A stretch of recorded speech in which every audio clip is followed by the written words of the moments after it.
Hello, hi friends. આજે હું મારા એક ફ્રેન્ડના ઘરે ગઈ હતી. વસઈમાં એનો બંગલો છે ને, બંગલામાં ખૂબ જ કેળાના ઝાડ બધું વાવેલું છે. તો મેં ત્યાં જોયું કે કેળાના ઝાડ ઉપર જથ્થાબંધ કેળા લાગેલા હતા અને નીચે લાલ કલરનું ફૂલ લાગેલું હતું. તો એમણે મારી ફ્રેન્ડે કીધું કે આજે હું તમને એક બેસ્ટ આઈટમ ખવડાવું છું. તો મેં કહેવું છું તો કે તમે બેસો થોડી વાર, હું બનાવીને તમને ટેસ્ટ કરાવું છું. અને પછી દોસ્તો એને મને કેળાના ફૂલની સબ્જી બનાવીને ખવડાવી. શું અવલોકિક, શું બેસ્ટ! એનો ટેસ્ટ, બેસ્ટ, રંગ બધું જ ખૂબ સુંદર હતું અને મને આ સબ્જી બહુ જ ભાવી. તો મને એમ થયું કે લાવને હું મારા વિવસભાઈ બહેનું પણ રોજ એકનું એક શાકભાજી એને બધું ખાઈને કંટાળી ગયા છે, તો હું પણ કંઈક નવું બનાવું. તો વાલા મિત્રો, હું તમારા માટે કેળાનું ફૂલ ત્યાંથી લઈને આવી છું અને હવે આપણે તેની સબ્જી બનાવી. તો જુઓ, આ ટાઈપનું આ ફૂલ આવે છે અને આના ઉપર આ ટાઈપનું ફૂલ છે. આ છે કેળાનું ફૂલ અને જુઓ એનું કલર, રંગ બધું કંઈ છે. જે મને થયું કે ચાલો મારા વિવસભાઈ બેન માટે બનાવો. તો દોસ્તો, તમે પણ આ રીતે માર્કેટમાંથી અત્યારે સિઝનમાં મળતા હોય તો તમે પણ આ ફૂલ લાવીને, કેળાનું ફૂલ લાવીને મારી જેમ જ તમે પણ એને બનાવજો. સેમ ટેસ્ટ આવશે અને ખાવાની બાપુ બહુ મજા આવશે. તો ચાલો હવે આપણે જોઈએ આ રેસીપી કેવી રીતે બનાવવાની. ચાલો તો હવે આગળની પ્રોસિજર શરૂ કરીએ. તો આનું ઉપરના જે પત્તું જ પાન છે એ આપણે કાઢી નાખવાના, એ ઉપયોગમાં લેવાના નથી. અને દરેક પત્તે આ રીતે ફૂલ હોય છે ચોટેલા, એને આપણે કાઢી દેવાના બધા ફૂલ સાચવીને. અને એક બાજુ એનો ઢગલો કરવાનો. જુઓ, આ બીજું પત્તું કાઢ્યું, બીજામાં બી આટલા ફૂલો મળે.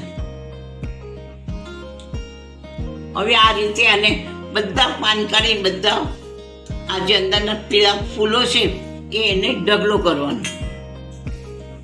દોસ્તો, તો હવે ઉપરના પાન કાઢી લીધા છે, અંદરના બધા જે ફૂલ નીકળે એ પણ કાઢી લીધા છે. આ ટાઈપના ફૂલ નીકળે અને પછી હવે સૌથી છેલ્લે અંદર આ ટાઈપનું નીકળ્યું છે ફૂલ. તો હવે આગળનો ભાગ એટલે આ રીતે પાછળનો ભાગ એને આપણે કાઢી લેવાના. જો આ ટાઈપનું છે અંદરથી, આ ટાઈપનું નીકળે અંદરથી. આનું શાક બનાવવાનું. હવે આને ઝીણા એકદમ ટુકડા કરવાના. એને મેં બારીક ઝીણો કાઢી નાખ્યું છે. હવે બીજા જે અંદરથી આપણા માટે ફૂલ નીકળ્યા હતા ને એને આપણે શું કરવાનું, આમ કરવાનું, એટલે એ આ રીતે પોળું થઈ જશે. પછી એની અંદરથી આ જે બીજું કાળો અને જે ફૂલ જેવો ભાગ લાગે છે ને એને આપણે કાઢી લેવાનું. અને બીજું એની જોડે એનું જે પત્તું હોય છે ને એને પણ કાઢી નાખો. આ બંને ખૂબ સખ્ત ભાવ કડક હોય છે, જેથી એ ચડવામાં વાર લાગે છે. જેથી એ કાઢી નાખવાનું અને આપણું શાક બગડે નહીં કે કડવું ન થાય એટલા કાઢવાનું હોય છે. હવે હું તમને એક બીજું ફરી કરીને બતાવું. હવે આ પોળું થઈ ગયું.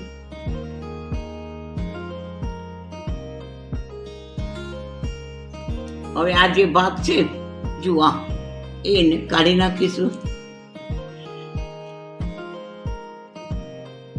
આ રીતે આપણે જે ફૂલ આ અંદરથી જે ફૂલના ભાગ નીકળે છે, બીજા ફૂલ પીળા કલર, એને આ રીતે બધા ભાગ કાઢી લેવાના છે. તો હું કાઢી લઉં છું. ચાલો તો દોસ્તો, આ મેં અંદરના જે ફૂલ નીકળ્યા પીળા કલરના એને પણ મેં સાફ કરી લીધા છે. એની અંદરથી આ ટાઈપનો કચરો નીકળે છે. જુઓ, આ જે ગોળ હોય છે ને એ બધું કાઢી નાખવાનું, આ ટાઈપનો. અને અંદરથી જે સફેદ ભાગ નીકળ્યો એને પણ મેં ઝીણો સમારી લીધો. હવે આ ફૂલને પણ આપણે ઝીણા સમારી લઈએ.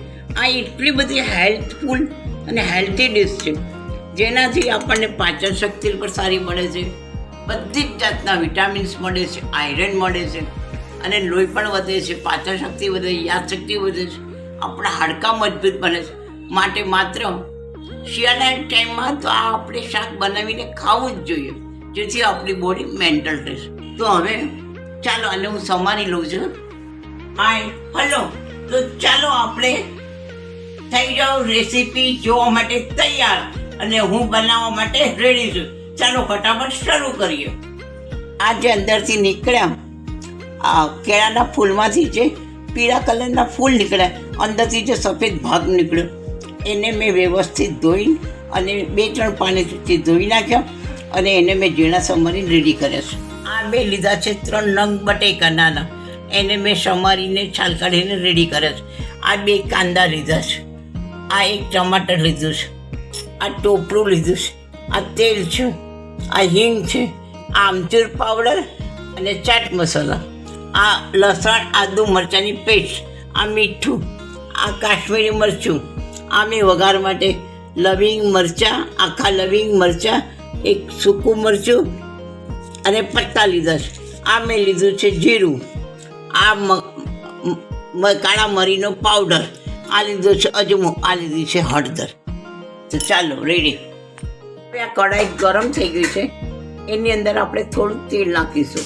આમાં પાણી નાખવાનું ઓછું છે એટલે તેલ વધારે નાખવાનું. હવે આ તેલ ગરમ થઈ ગયું છે, એની અંદર આપણે થોડી રાઈ ઉમેરશું. હવે અંદર આખા મસાલા છે નાખી દઈશું. મરચું, તેજપત્તા, મરી, લવિંગ અને હિંગ નાખીશું. થોડુંક જીરું નાખીશું. હવે આની અંદર કાંદા નાખીશું. આને બ્રાઉન કલરના થવા દેવાના.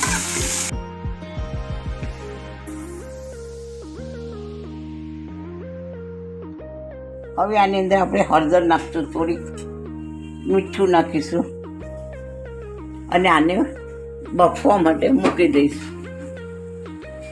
રેડી થઈ ગયા છે. હવે આની અંદર આપણે બીજા વાસણમાં કાઢી નાખીએ. પછી થોડું તેલ નાખીશું, એની અંદર થોડુંક જીરું નાખીશું. હવે આમાં હિંગ એડ કરું છું. આની અંદર થોડા આદુ મરચાંની પેસ્ટ નાખું છું, થોડીક હળદર મિક્સ કરું છું, થોડું લાલ મરચાં પાવડર નાખું છું. હવે આપણે ધોઈને સાફ રાખ્યા છે એ બટેકાની અંદર એડ કરું છું.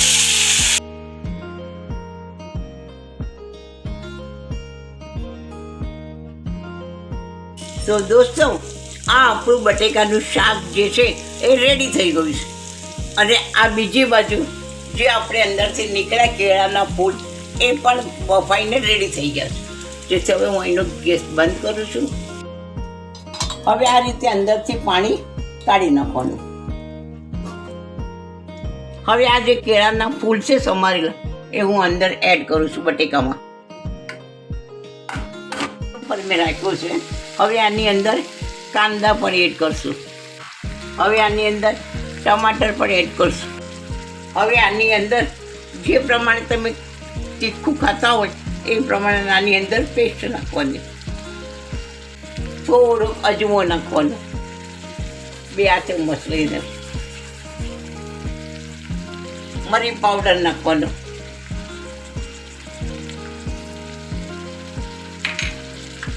મિરચી પાવડર નાખવાનો, હળદર નાખવાની. હવે અંદર એડ કરવાનું ધાણા જીરું. હવે હું અંદર મીઠું નાખું છું સ્વાદ પ્રમાણે.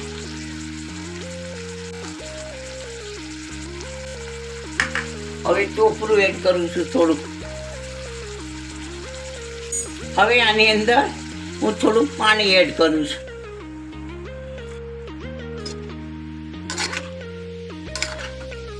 હવે થોડી ખાંડ ઉમેરીશું. તમારું ઉમેર્યું હોય તો ઉમેરવા, નહીં તો ઓપ્શન છે. થોડો હું ચાટ મસાલો નાખું છું સ્વાદ માટે.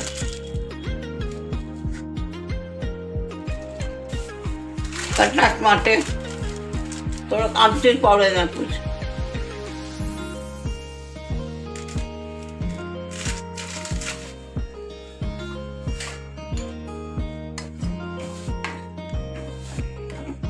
હવે આ આપણું શાક ફૂલના કેળાનું શાક રેડી થઈ ગયું છે. ચલો હવે આપણે આને ડેકોરેટ કરીએ.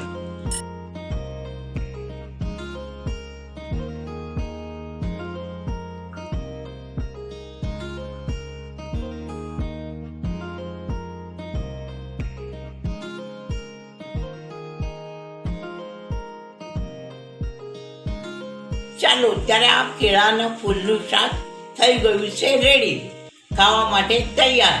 ખરેખર ખૂબ જ મસ્ત બન્યું છે આ શાક, અને અંદાજ કરતાં પણ વધારે સારું બન્યું. એટલી વરાળ સુગંધીદાર આવે છે અને એમ થાય ક્યારે ખાઈ લો. તો દોસ્તો તમે જોઈ લો તમે કેટલું ઇઝી છે બનાવો. તો તમે પણ આ રીતે બનાવજો અને બધા ભેગા મળીને ખાજો, અને મને કોમેન્ટ્સમાં જણાવજો કે તમને આ કેવું લાગ્યું. અને મારી ચેનલને લાઈક શેર સબસ્ક્રાઈબ કરજો, બેલ ઘંટી દબાવજો, અને સ્ટાર્ટિંગથી એન્ડિંગ સુધી શોર્ટ પૂરેપૂરો જોશો ને તો જ મજા આવશે. તો ચાલો, હર મહાદેવ.